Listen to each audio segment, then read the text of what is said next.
Tá saindo som aqui não? Não tá saindo som? Tirou algum cabo de lá pra cá? Não. Tá só escutando o som. Eu não ligo lá. Não, eu não conectei o cabo, eu só peguei o cabo que Nunca mais, só se ligar, né? Ah, pode ser. Se eu não verifiquei. Deixa ele acabar essa bola. Tá ligado?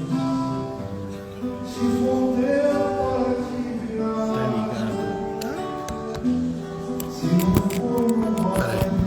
Deixa eu ver. De repente fui eu. Vai doer, mas também vai passar. Não procures te culpar. Outras portas vão se abrir e de novo vai sorrir. Vai feliz. O impossível não existe para Deus. Vai feliz. De repente tua vida se abrirá em luz.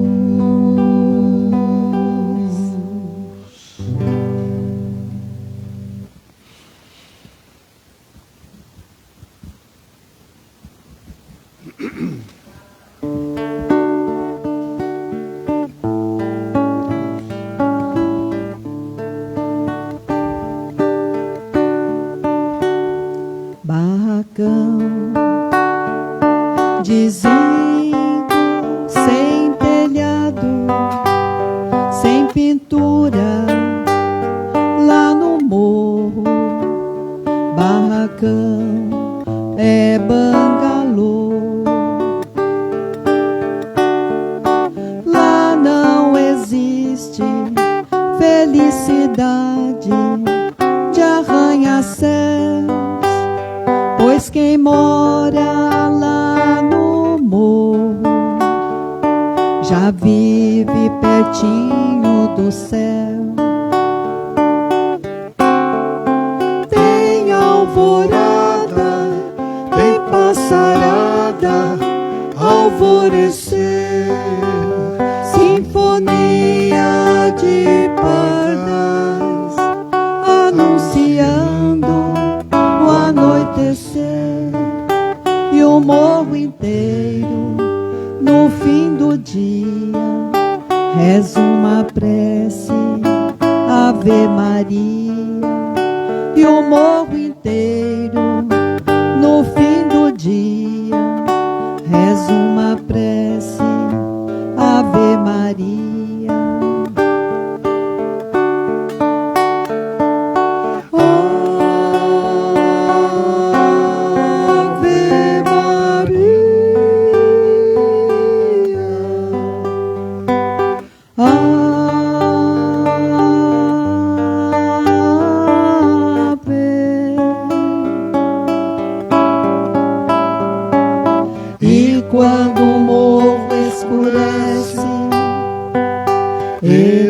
eleva a Deus uma prece.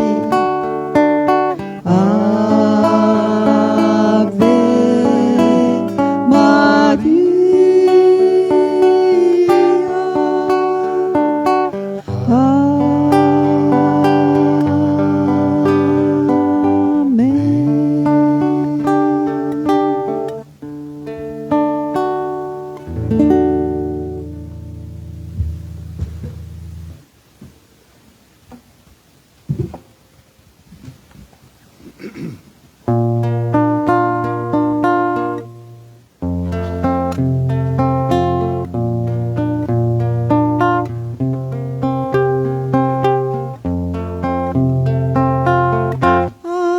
De Maria dentro da alma minha, que me traz conforto e alivia as dores das minhas feridas. A voz de Maria, suave melodia,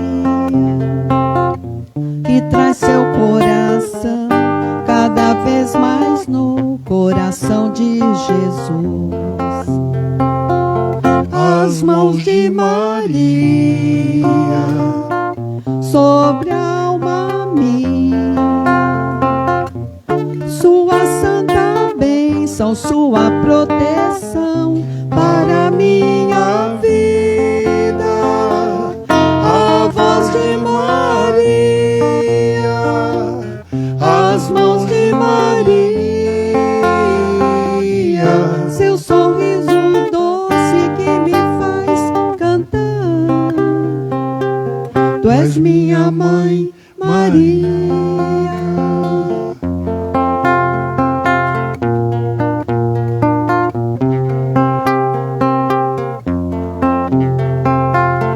Os olhos de Maria dentro da alma minha, aquece o coração, retira a frieza, a perdoar, ensina.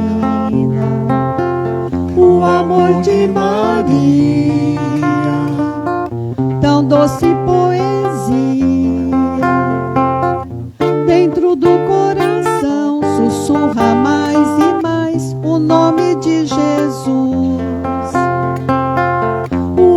De Maria dentro da alma minha, tão linda beleza, imensa ternura e harmonia. A voz de Maria, o olhar de Maria, seu sorriso doce que me faz cantar. Tu és minha mãe, Maria.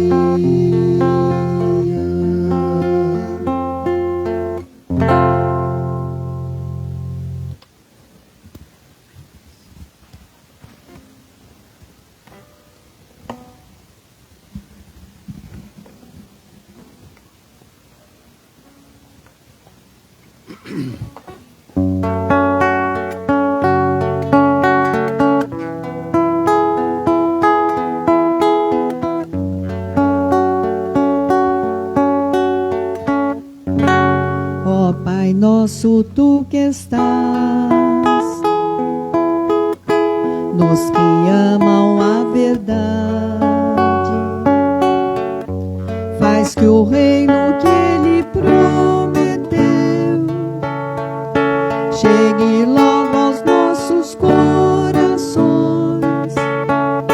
que o amor que Teu Filho nos deixou, ó Senhor, esteja sempre conosco, e no pão da unidade, Cristo, dai-nos hoje a paz, e esqueça que fizemos mal, prometemos Deus também perdoar. Não permitas cairmos em tentação, ó Senhor, tende piedade do mundo.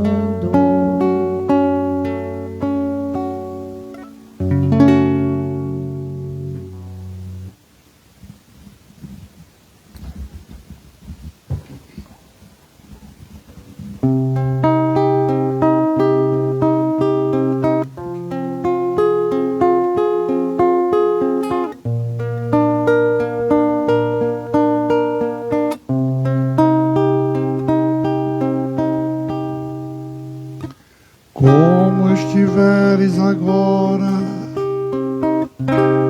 nosso bom Deus te guarde. Como estiveres pensando,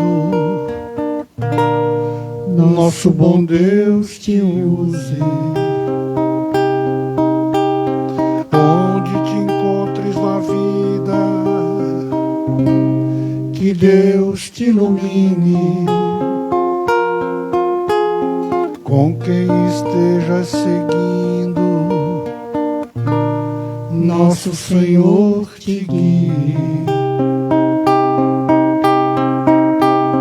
No que fizeres tu, peço ao bom Deus que possa te amparar em cada passo teu. A mão de Deus virá te abençoar. No que fizeres tu, peço ao bom Deus que possa te amparar em cada passo teu. A mão de Deus virá te abençoar.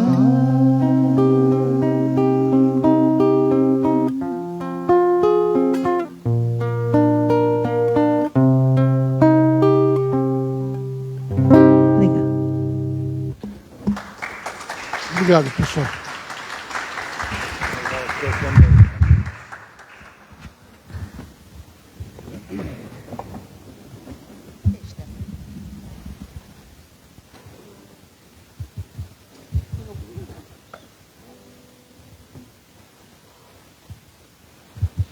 Boa noite. Que delícia de canto, né? Muito bom. Então vamos nos preparar, lembrando sempre do Mestre Jesus, aquele Mestre tão especial, tão amoroso, que todas as vezes que nós colocamos Ele em nosso pensamento, naqueles nossos momentos também de dificuldade, Ele com certeza Ele se faz presente. Vamos aproveitar também a deixar os nossos problemas momentaneamente lá fora e nos permitirmos trabalharmos por nós mesmos, abrindo nosso coração e aproveitando da melhor forma possível a energia trazida por aqueles espíritos que vêm nos auxiliar. Pai nosso que estais nos céus, santificado, Pai. Seja o teu santo e divino nome e venha a nós o teu reino de paz, de amor e de bondade. E seja feita a tua vontade, aqui na terra como em todo espaço. O pão nosso de cada dia, dai-nos hoje sempre, e não nos deixeis cair em tentações. Mas livra-nos, ó Pai, de todo mal, porque teu é o reino, o poder, a glória para todo sempre. E a cada dia que se inicia, ó Jesus, fortalecidos no teu amor, que possamos sempre colocar em nossas ações diárias a força do perdão, do amor, da fraternidade, como forma de reajuste às leis de Deus e àqueles nossos irmãos que aguardam nosso perdão. Reconhecendo, ó Jesus, a nossa pequenez diante de Ti e o quanto ainda necessitamos do Teu amor, do Teu amparo e do perdão de todos aqueles que magoamos ou ofendemos. Obrigada, Pai. Obrigada, Mestre Jesus. Pedimos a proteção da corrente espiritual desta casa, a corrente espiritual de proteção externa, a corrente espiritual desse trabalho e de todos os mentores que se fazem presentes. Que possamos sempre, em nome de nosso Senhor Jesus Cristo, fortalecendo sempre as correntes do bem, em auxílio aos nossos irmãos encarnados e desencarnados. Graças a Deus e graças a Jesus. A palestrante da noite é a nossa irmã Stephanie Fontes. Ela é da USE de São Vicente, da USE de Santos, faz umas palestras assim bem bacana, traz um foco, um tema diferente, para nos ajudar a mudar sempre o nosso pensamento para melhor. Então aproveitemos ao máximo a palestra dessa noite. Obrigada, querida. Muito obrigada. Boa noite a todos. Vai me passar aqui? Tá. Obrigada. Eu vejo aqui, por aqui. Boa noite a todos, novamente. É um prazer ter a oportunidade de me reunir com vocês novamente aqui no Ismênia de Jesus, que é uma oportunidade sempre para todos nós de crescimento. Antes de tratar do tema dessa noite, rapidamente eu quero fazer um convite. A Margarete falou que eu faço parte da USE São Vicente, que é a União das Sociedades Espíritas de São Vicente. Eu apoio, assessoro, ajudo como possível a USE de Santos, que é Santos, região, Vale do Ribeira também, que é essa instituição que reúne todas as casas espíritas, né? De Santos, a de São Vicente são ligadas à USE São Paulo e à Federação Espírita Brasileira. E neste mês de julho, inclusive nossos amigos estavam ali cantando lindamente, e essa arte espírita sempre nos eleva e nos faz muito bem. Nesse mês de julho, nós teremos a 4ª edição do Sarau da Arte Espírita. É o 4º ano em que é realizado esse evento e vai ser feito, como no ano passado, em parceria com a USE São Vicente e a USE Santos. Então, são 2 dias de 3 horas de apresentação com várias artes espíritas. Então, tem música, tem teatro, tem contação de história, tem exposição de psicopictografias, que são desenhos, pinturas mediúnicas, são várias, poesia. O nosso amigo Fábio Granville, que é de Santos, também tem apresentação de poesia. E no dia 19 de julho, que é sábado, este mês, dia 19 de julho, vai acontecer aqui no Ismênia de Jesus. No sábado, então, o sarau é aqui, das 3 da tarde às 6. Entrada gratuita, são 3 horas de sarau, e vão ter várias apresentações artísticas aqui no dia 19. E aí, no dia 20 de julho, acontece na cidade de São Vicente, no Centro Espírita Paulo Estevão, e lá teremos outras apresentações artísticas. Então, depois, provavelmente vai estar ali preso ao mural, né, o informativo direitinho. Vocês busquem maiores informações e venham participar. Então, dia 19 de julho, das 3 às 6, aqui, nesse auditório do Ismênia, vai ser utilizado esse palco. E no dia 20, lá no Paulo Estevão, Centro Espírita Paulo Estevão, em São Vicente. 3 horas de muita arte espírita, porque a arte também tem essa proposta, sempre de nos elevar, de tocar esse nosso lado, né? Quando a gente se harmoniza com essa música maravilhosa que os nossos companheiros cantaram, já nos coloca nessa frequência, né? De mais tranquilidade, de mais amor, de mais caridade, de tudo aquilo que flui bem para a gente. Então participem, porque é um evento gratuito e é um evento que está sendo realizado pelo 4º ano e que inclusive também incentiva e estimula justamente a apresentação desses artistas, né? Que usam a sua arte para a vertente espírita também. Isso é maravilhoso. Então vamos lá. Já que a gente falou de espírita, de arte espírita, vamos entrar no nosso tema da noite, que é os bons espíritas. Mas existe bom espírita e ruim espírita? Não sei. Segundo Kardec, uns espíritas mais ou menos e um espírita melhorzinho. Juro que essa é uma definição de Kardec. Eu vou provar para vocês. Quando o tema é os bons espíritas, na verdade o processo principal, o convite principal, é para que cada um de nós faça a sua autorreflexão. Como é que está? Em que etapa que eu estou? Ou em qual distância que eu me encontro da minha vivência de espiritualidade real neste momento? Por quê? Porque lá no Evangelho segundo o Espiritismo, no capítulo 17, o título desse capítulo é Sede Perfeitos, né? Nós temos ali no item 1 desse capítulo os caracteres da perfeição. Ou seja, quais são as características de um homem que busca a perfeição? Lembrando que é claro que a perfeição relativa, porém a melhoria máxima daquilo que eu consigo expressar, sentir e vivenciar.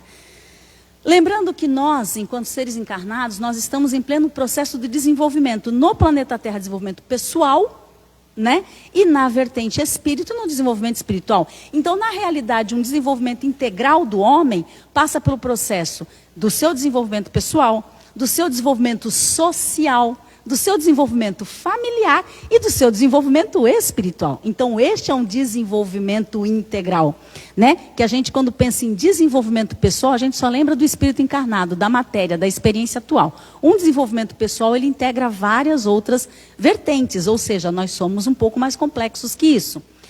Então, lá nesse capítulo 17 do Evangelho segundo o Espiritismo, no Sede Perfeitos, a gente tem lá, então, o item 1, caracteres da perfeição.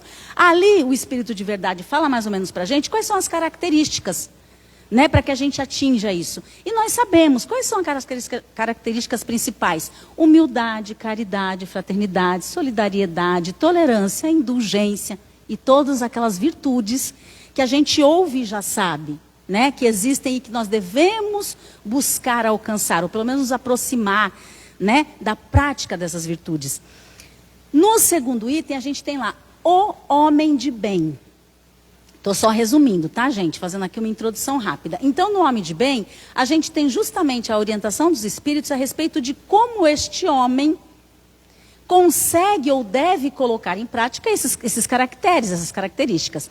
E aí, no terceiro item, que é onde a gente entra de fato no nosso assunto, o título é assim, os bons espíritas. Então, ali, Allan Kardec, de uma forma muito inteligente, como pesquisador e historiador que ele foi, e também sob a orientação dos espíritos mais avançados, porque todo o planejamento de desenvolvimento espiritual da humanidade é um planejamento feito ao longo de milênios, e a gente tem que lembrar disso. Então, sob essa inspiração, Allan Kardec apresenta para a gente algumas informações a respeito desses bons espíritas. Deixa eu ver, para onde que eu corro? Para cá, né? Tá. Vê se foi aí, se entrou. Não. Então, aqui, ó, o Evangelho segundo o Espiritismo, capítulo 17, o item 3, os bons espíritas. Então, o que Allan Kardec diz ali pra gente? Eu trouxe aqui minha colinha, que aí vocês vão lendo aí, eu vou colocando aqui na minha colinha. Prestem atenção nessas informações. O Espiritismo bem compreendido, mas, sobretudo, bem sentido, leva forçosamente aos resultados do homem de bem, que caracterizam o verdadeiro espírita, como o verdadeiro cristão, que são a mesma coisa. O Espiritismo não criou nenhuma moral nova, apenas facilita aos homens a inteligência e a prática da moral do Cristo, dando uma fé sólida e esclarecida aos que vacilam ou duvidam. Então, nesse primeiro momento, ele já traz para a gente que, na realidade, quando o homem apresenta as características do homem de bem, ele já apresenta as características do cristão, que é o espírita. Porque ser cristão e ser espírita, segundo a definição de Kardec, tem que ser a mesma coisa. E aí ele fala uma informação bem importante, que o espiritismo não trouxe nenhuma moral nova. O espiritismo não veio lançar nada além do que Jesus já tinha nos explicado, já tinha nos ensinado. O Espiritismo vem para tornar mais fácil a compreensão, ou seja, ele atualiza essa linguagem. Eu falo que é mais palatável, de a gente conseguir assimilar melhor e praticar isso, né? De digerir melhor essas informações. E aí ele continua dizendo assim: mas muitos dos que acreditam nos fatos das manifestações, não compreendem as suas consequências, nem o seu alcance moral, ou seja, ou se os compreendem, não os aplicam a si mesmos. A que atribuir isso? A alguma falta de clareza da doutrina? Não, porque ela não contém alegorias, nem figuras que possam dar lugar a falsas interpretações. Sua essência é a clareza, e é de onde vem toda a sua força, porque vai direto à inteligência. Nada tem de misteriosa, e seus iniciados não se acham de posse de nenhum segredo oculto. Então veja, eles dizem assim para a gente, que muitos que acreditam nos fatos das manifestações, ou seja, daquelas questões mediúnicas, daquelas manifestações, é a água fluidificada, é o magnetismo que eu recebo pelo passe, é a benzida que eu acho que eu tive, e a oração que fazem por mim, e o trabalho na mesa de desobsessão. Muitos que acreditam nessas manifestações não compreendem as consequências dessas manifestações e nem sequer entendem o alcance moral. E aí ele continua dizendo assim, mas a que se deve atribuir isso? Quando a gente se confunde nesse lugar, isso se deve a alguma coisa difícil de a gente entender na doutrina? E eles dizem não, porque a doutrina, ela tem justamente, ela não usa nenhuma figura e nenhum tipo de alegoria. Ela fala direto à inteligência, ou seja, a gente tem que ler, estudar, entender, compreender, porque ali a gente cria coisa que não existe, né?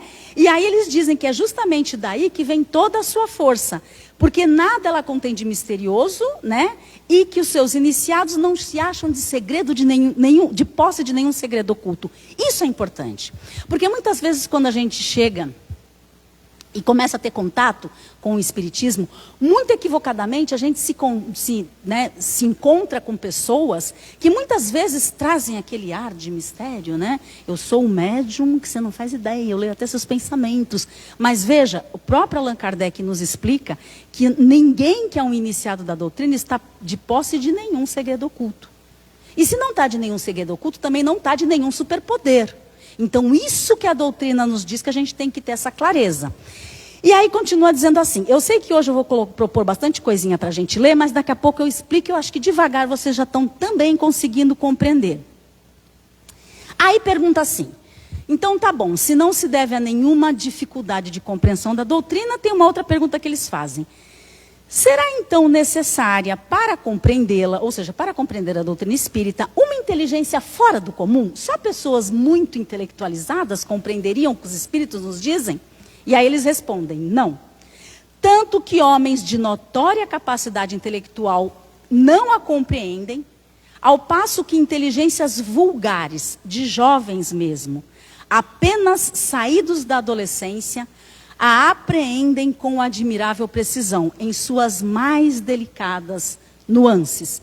Guardem essa frase, que depois eu vou contar rapidamente uma experiência que eu vivi agora há pouco tempo, que eu acho que vai exemplificar para a gente essa informação de que muitas vezes alguém mais velho ou mais culto não consegue compreender as nuances do espiritismo, como às vezes uma mente jovem. Lembrando que quando a gente fala de jovem e de criança, a gente está falando de matéria. Mas que ali, naquele corpo, naquela experiência, existe um espírito milenar, tanto quanto o seu.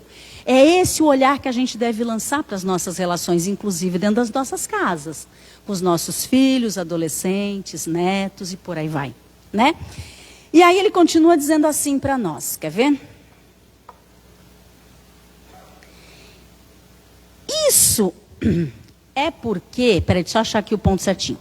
Isso é porque a sua parte material de ciência, por assim dizer, requer somente olhos que observem, enquanto a sua parte essencial exige um certo grau de sensibilidade, a que se pode chamar maturidade do senso moral.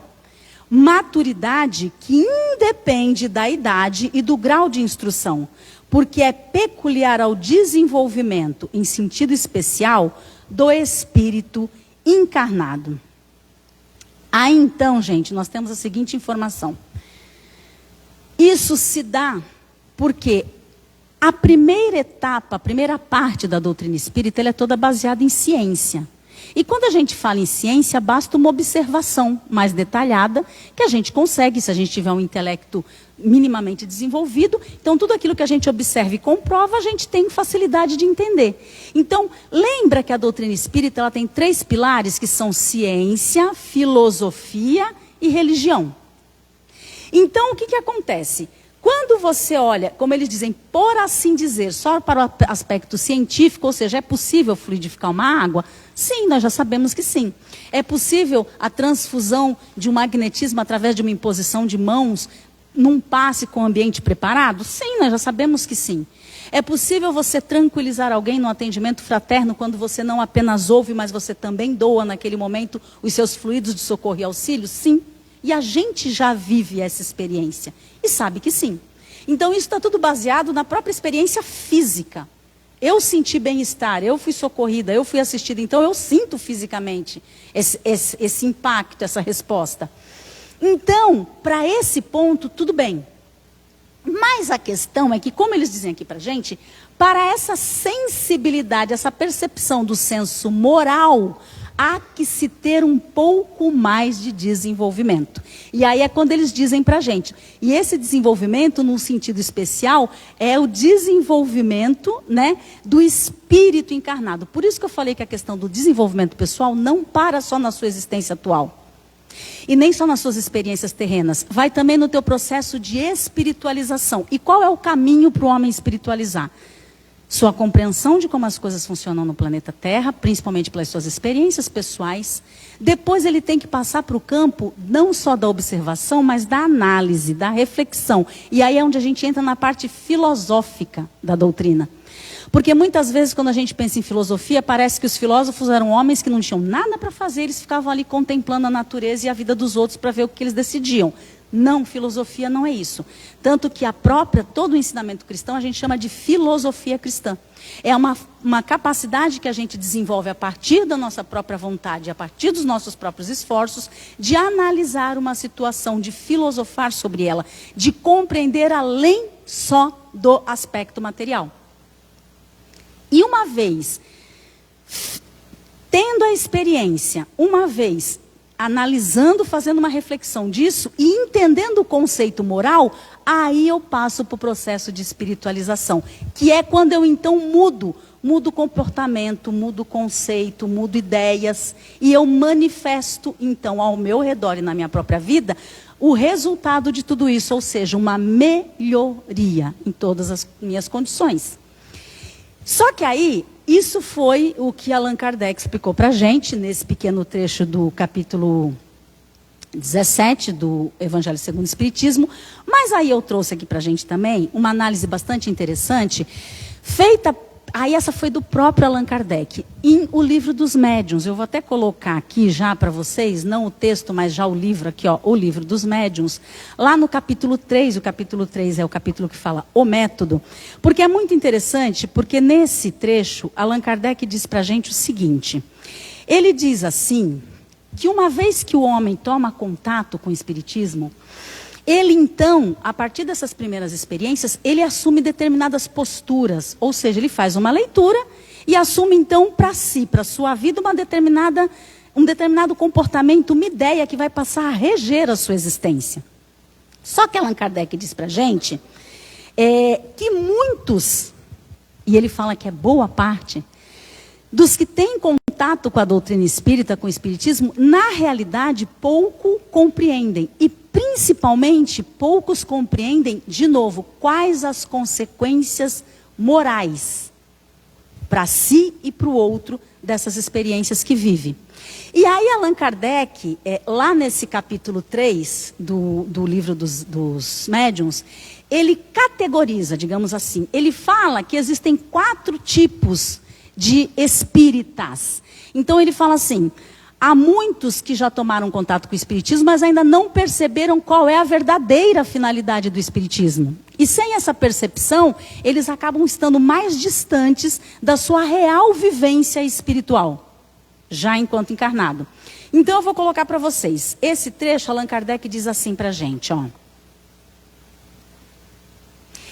Entre os que se convenceram, estudando diretamente os assuntos, podemos distinguir. Então ele está dizendo assim, entre aqueles que já se convenceram de que são espíritos imortais, porque tem essa observação espírita. Eu sempre bato nessa tecla. Nós, muitas vezes, eu acho que na maioria das vezes, temos o contato com a doutrina, trabalhamos na doutrina, estudamos a doutrina, mas nós, na realidade, na nossa rotina, principalmente diante de desafios, e não são nem desafios grandes, desafios pequenos do dia a dia, a gente não lembra que é espírito imortal.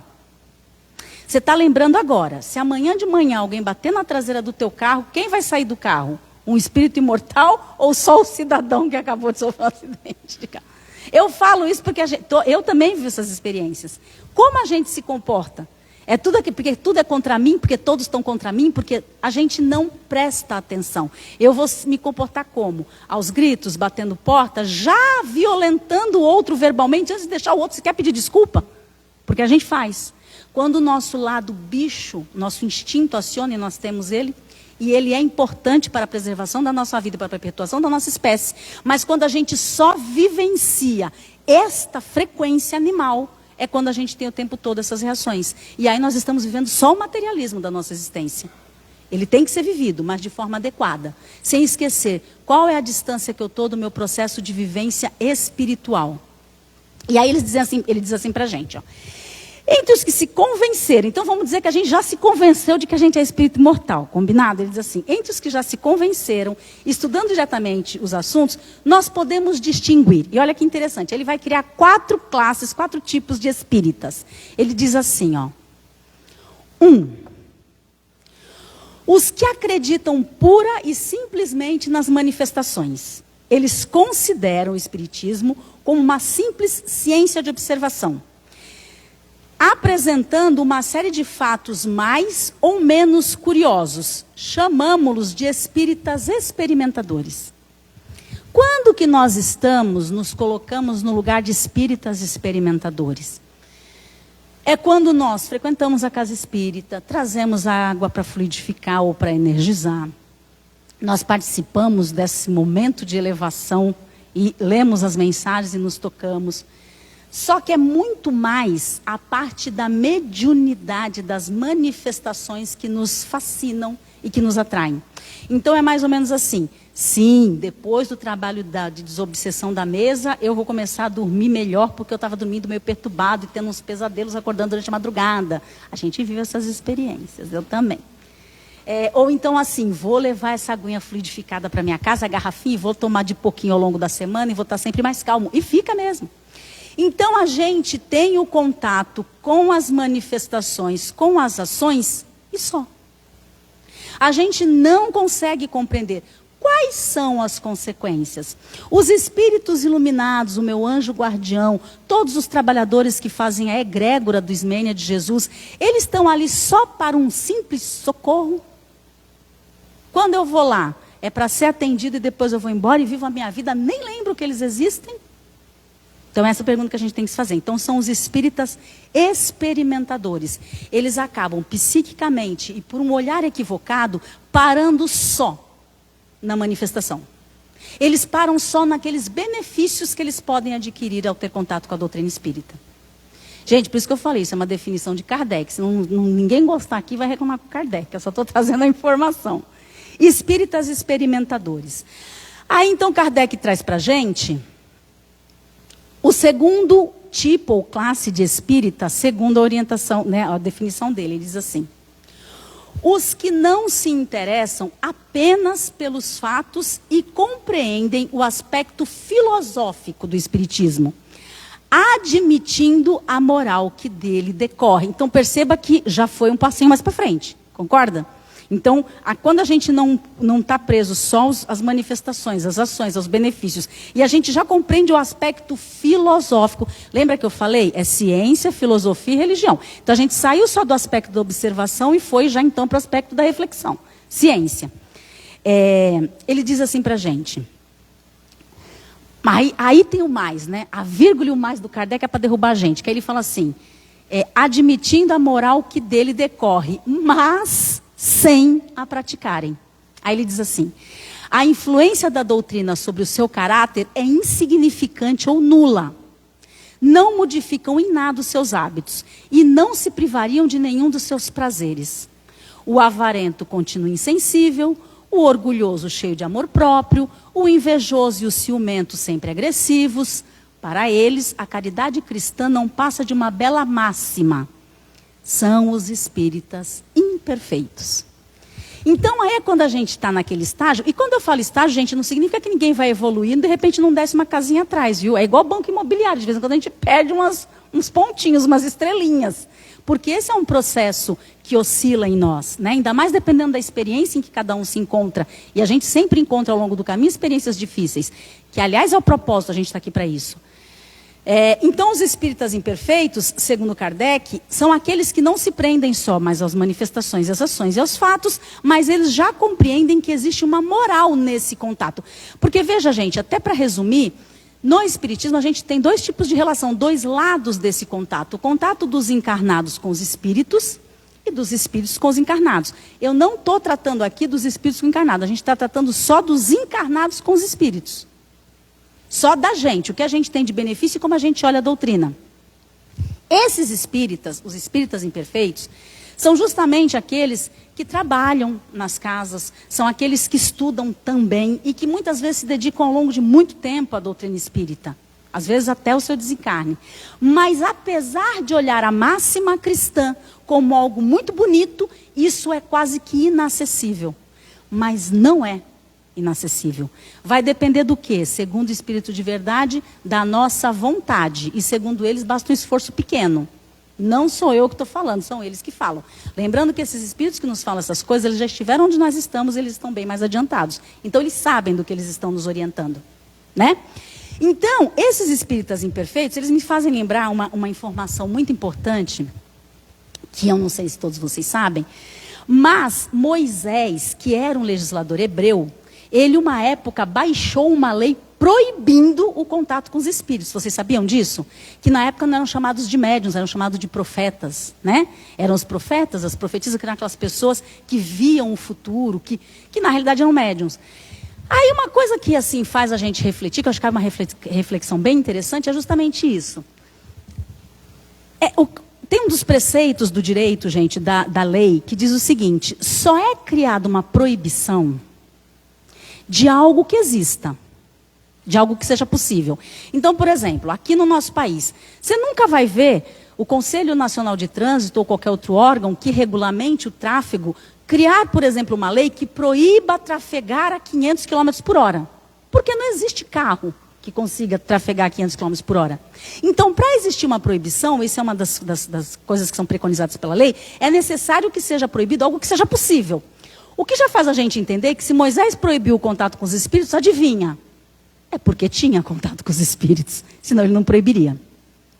E o segundo aspecto interessante, que é o seguinte, com relação à lei, é que só é proibido, só é possível criar uma lei que proíba algo, se além de esse algo ser possível de acontecer, seja recorrente, ou seja, acontece toda hora, e isso está causando algum tipo de prejuízo social. Portanto, quando Moisés criou uma proibição de que se fizesse contato com os espíritos, você sabe por que eles fizeram isso? Que ele fez isso? Lá talvez a gente não entendesse, mas hoje a gente consegue entender. Significa que esses contatos, eles eram feitos com tanta futilidade, com tanta puerilidade, ou seja, por motivos tão egoístas, tão fúteis e tão desnecessários, que isso estava causando um desvio moral na sociedade. Então é mais ou menos assim. Os judeus, os hebreus, eles faziam dos espíritos uma espécie de Serasa, ou uma espécie de assessoria particular. Então as perguntas eram mais ou menos assim. O médium ia lá, incorporava, normalmente alguém pagava por esse serviço. Vocês estão reconhecendo isso em algum lugar? Não, acho que isso ficou só lá mesmo no passado. E aí as perguntas eram mais ou menos assim: estou para fechar um negócio com 3 cabritos com o Josafá. Fecho ou não fecho? A outra pergunta: quero muito casar com aquele soldado. Caso ou aquilo é um cavalo do faraó? Eram essas perguntas. Vocês entendem? Aí se a gente trouxer de lá para cá, qual é a seriedade e a objetividade dos contatos que a gente tem com os espíritos? Quando eu vou à casa espírita, mesmo que eu não vá trabalhar, quando eu vá lá buscar uma assistência, com que olhar eu olho para essa experiência? Senão nós estamos aí incorrendo na insistência prática do espiritismo imperfeito, segundo Kardec. Então nós temos que ter essa visão de que o espiritismo nos oferece muito mais do que só consolo, auxílio e socorro, porque oferece, e está tudo certo. Mas a principal proposta é a sua transformação moral. Que aí você passa do processo da ciência para a filosofia, e aí então depois da filosofia você vai sim para a sua religiosidade ou espiritualidade, que é a sua verdadeira experiência espiritual, que independe inclusive da doutrina espírita, é sua. Mas que a doutrina espírita te dá base e sustentação, como nos diz Kardec, facilitando a compreensão dos ensinamentos do Cristo. Então é a segunda categoria de espírito. Então, se nós temos os espíritas experimentadores, né, que são aqueles que param ali só nas manifestações, em toda a parte mediúnica, em todas as ações, nós temos então na segunda categoria os espíritas imperfeitos. São aqueles que já olham para a moral do Cristo e falam, nossa, que bonito, mas é impraticável para mim. Aí agora eu vou propor para vocês que a gente pule para o quarto, tá? A quarta classe de espíritas, porque aí a terceira vai ser o que a gente tem que tentar buscar ser. Aí Allan Kardec diz assim para a gente que, no quarto lugar, há por fim, aí ele fala por fim porque esse é o terceiro, mas eu vou voltar para o terceiro, esse é o quarto, eu vou voltar para o terceiro. Ele diz assim, há por fim os espíritas exaltados. A gente vai identificar, porque muitas vezes a gente conhece muito espírita exaltado, às vezes a gente se exalta no espiritismo. Ele diz assim, a espécie humana seria perfeita se preferisse sempre o lado bom das coisas. Só isso já essa parte eu não tinha colocado aí, mas só isso já é uma informação boa. A espécie humana seria perfeita se ela buscasse o lado bom das coisas. Não está aí essa parte do texto, mas é justamente aquele nosso olhar de simplificar as coisas e as relações, que está lá registrado no Evangelho de Lucas, sejam simples, né? Sejam prudentes como as serpentes e simples como as pombas. Ou seja, prudente na minha existência interior, eu tenho que prestar atenção em quem eu sou. E simples, que a serpente ela não se lança voluntariamente a perigos, a riscos e nem cria problemas para si própria. E aí você seja simples como as pombas, ou seja, na minha relação com o outro eu tenho que ser o mais honesto e o mais simples possível. E nós não fazemos isso, principalmente nas nossas experiências mais íntimas, com aquelas pessoas que têm maior intimidade com a gente, principalmente dentro do lar.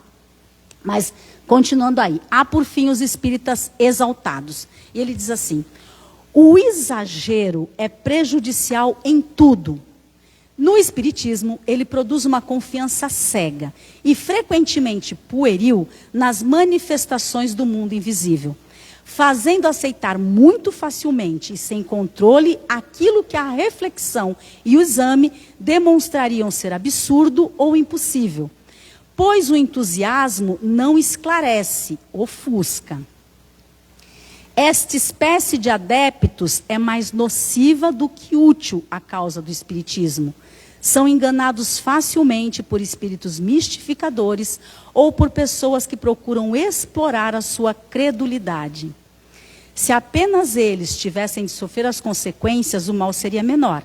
Mas o pior é que oferecem, embora sem querer, motivos aos incrédulos que mais procuram zombar do que se convencer e não deixam de imputar a todos o ridículo. Os espíritas exaltados, gente, é quando a gente também entra naquele processo de acreditar em tudo. Inclusive, muitos médiums, muitas vezes, passam para o processo de exaltação. Quando eles acham que, por exemplo, eles nunca vão passar por um processo obsessivo. Quando, muitas vezes, um trabalhador, por receio, por medo, por vergonha, não fala para a sua equipe de trabalho assim, eu não estou me sentindo bem. Eu não sinto que eu estou passando por uma boa fase, eu preciso ser afastado, eu preciso...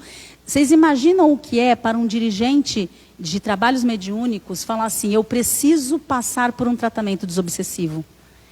Isso é importante, não só para o frequentador, como para o trabalhador espírita. E os exaltados também, muitas vezes, são aqueles espíritas que, como ele diz aqui, criam um exagero, eles passam do ponto. Vocês já viram um espírita que defende o espiritismo a ferro e fogo? Desdenhando, ou ironizando, ou desmerecendo qualquer outra forma de acreditar? Então eu costumo dizer que a verdade espírita não é o incrível Hulk, que aparece com muita força, quebrando, arrebentando tudo. Eu digo que o espírito exaltado é o espírita Jedi, ele vai com uma espada defendendo aquilo sem o menor bom senso. A palavra de ordem que os espíritos insistentemente nos trazem é discernimento. A gente precisa ter maturidade espiritual.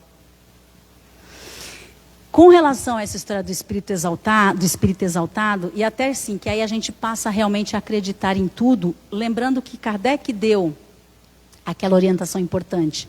É melhor eu negar 1000 verdades do que eu acreditar em uma mentira. Então, sempre o processo de passar por um crivo de análise. Porque muitas vezes a gente está tão desesperado numa determinada dor que acha que aquela outra pessoa vai ser a tábua de salvação e é praticamente o enviado direto de Deus. Cuidado. Muito cuidado. E essa história de espírito exaltado que eu falei que ia comentar com vocês, aconteceu agora há pouco tempo comigo uma experiência, e eu brinco que essas experiências acontecem para a espiritualidade dizer, agora você tem assunto para falar lá na palestra. Lembra aquela parte que disse assim, que muitas vezes uma pessoa mais velha não significa que vai ter a compreensão e um espírito jovem pode compreender algumas nuances da doutrina? Eu tenho uma querida amiga que é frequentadora, que participa de alguns estudos, inclusive é uma pessoa muito inteligente, uma pessoa querida mesmo. Mas, em determinado momento, acho que ela estava nesse processo de ser uma espírita exaltada, de acreditar muito nas coisas. Porque uma vez ela me ligou, agora há pouco tempo, e falou assim, Stephanie, eu precisava muito que você fizesse uma vibração à distância, eu estou passando por um momento, e ela realmente está passando por problemas pessoais muito sérios. E eu falei, claro, farei. E fiz dentro do que eu pude. Então, um pouco tempo depois, eu encontrei com ela num final de semana. Detalhe, o meu filho de 18 anos estava comigo, tá? Do meu lado. E o meu filho de 18 anos não é melhor do que ninguém, pelo amor de Deus, mas ele está na doutrina também desde o início, desde a minha gravidez, desde antes. Sempre frequentou a evangelização infantil, hoje participa mais afastado, mas participa. Mas ele sempre foi muito observador, né? Com relação a essas coisas da doutrina e tal. E aí, então, quando eu encontrei essa minha amiga, ela virou para mim e falou assim, que bom que eu te encontrei, queria te agradecer, você me ajudou à distância. Eu falei, poxa, que bom, mas não fiz mais que a minha obrigação. Mas e aí, você está melhor? Ela falou assim, tô, e agora eu estou protegida. Eu falei, que bom. Eu falei assim, então você está fazendo o evangelho? Não estou, mas eu estou bem protegida. Olha, aí ela levantou a blusa, gente, e no umbigo dela tinham 2 esparadrapos em forma de X. Eu não sei se alguém aqui conhece o que seria isso. Conhece, né? O meu amigo ali que está bastante tempo sabe o que é isso. Acredita-se que ao fechar o umbigo, o diabo não tomará conta do seu corpo, ou o mal não entrará na sua vida. Então, e gente, eu não estou aqui ridicularizando, pelo amor de Deus, é só para exemplificar. Então, ela estava com um X de esparadrapo em cima do umbigo e falou para mim assim, agora eu estou protegida. Eu falei, mas protegida por quê? Não, porque agora com o esparadrapo aqui já não tem, né, obsessor, nenhuma energia ruim. Eu fiquei assim, sem resposta, juro para vocês, gente, essa história é 100% real. Meu filho de 18 anos em pé do meu lado virou para ele e falou assim, tia, mas e se o demônio entrou antes de você pôr o esparadrapo? Ele vai estar preso aí dentro. Juro que essa história é verdadeira. Quando aconteceu, eu falei, tá aí, espírita exaltada. E quantas vezes, e eu não estou julgando, porque quantas vezes a gente perde esse bom senso. Aí ela e ele caímos na gargalhada. Eu falei, tira o esparadrapo, por favor, vamos continuar o evangelho no lar. E é uma observação que ele com 18 anos falou, e se o demônio já entrou, agora fechou, ele está preso aí dentro. E ela ficou apavorada. E é verdade, se você buscar uma lógica, vamos pensar na lógica da ciência, tem lógica. Né? E a questão da filosofia e da espiritualidade? A gente consegue avançar para essas etapas? Senão a gente fica perdido nessa experiência da materialidade. Muitas vezes fazendo coisas que são muito bizarras. Então eu costumo dizer que nós temos que estar atentos para nunca agirmos com um excesso de exaltação no espiritismo. Porque a verdade, gente, de fato não faz parte da Liga da Justiça. Não é nenhum personagem da Marvel. A verdade, principalmente na nossa vida, ela é uma senhora que, se nós formos figurar, ela deve ter aproximadamente uns 90 anos de aparência, que a gente precisa tanto de uma aparência para imaginar. E ela é uma senhora nobre, solene, tranquila, mansa, ela tem muita mansuetude e ela é imensamente, totalmente honesta e sincera. E quando ela falar com você, ela vai falar somente o que você precisa ouvir. E normalmente é nos momentos em que você está no teu pior processo de dor. Essa é a verdade. O resto é criação da nossa cabeça. Então, já que a gente está até já avançando um pouquinho no tempo, vamos para a terceira classe de espíritas, que é onde nós devemos tentar nos encaixar.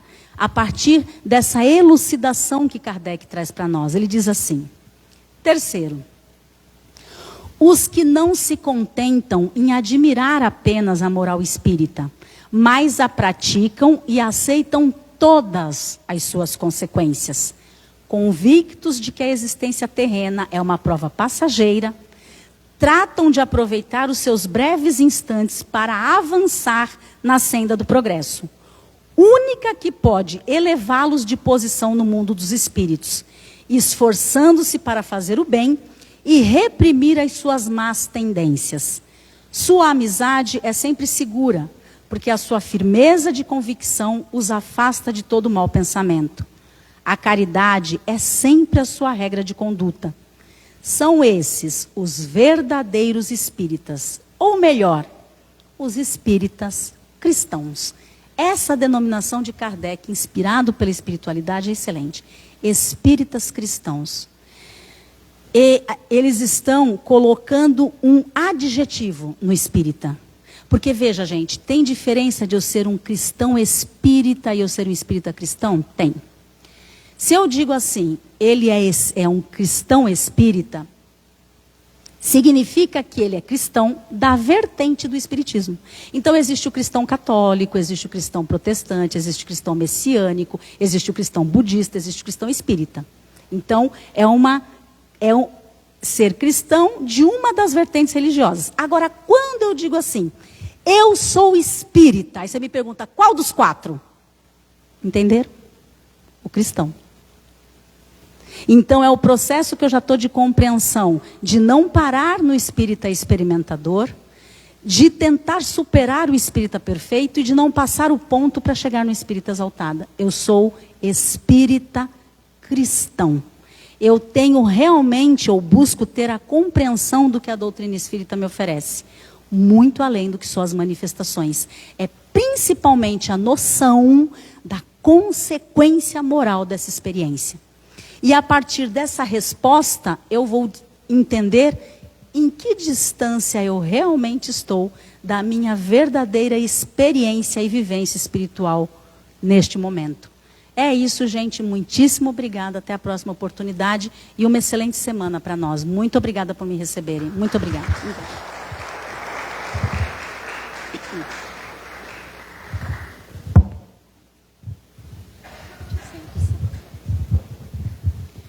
Pessoal, aproveitando para conversar com vocês, que nós estamos bem dentro do frio, né?